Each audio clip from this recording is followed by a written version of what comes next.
আমি সর্বশক্তিমান আল্লাহর নামে সশ্রদ্ধ চিত্তে শপথ করিতেছি যে আমি গণপ্রজাতন্ত্রী বাংলাদেশ ও বাংলাদেশের সংবিধান এবং রাষ্ট্রপতির প্রতি অকৃত্রিম বিশ্বস্ততা ও আনুগত্য পোষণ করিব।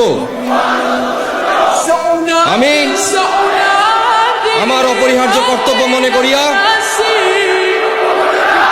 আমার উপর ন্যস্ত বাংলাদেশ সেনাবাহিনীর কর্তব্য আমি সততা ও বিশ্বস্ততার সহিত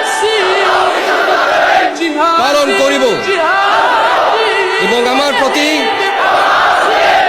জল, স্থল ও আকাশ পথে যেখানেই যাইবার আদেশ করা হইবে সেখানেই যাইব। আমি আমার জীবন বিপন্ন করিয়াও আমার উপর নিয়োজিত কর্তব্যরত যে কোনো ঊর্ধ্বতন কর্মকর্তার সকল আদেশ পালন এবং মান্য করিব।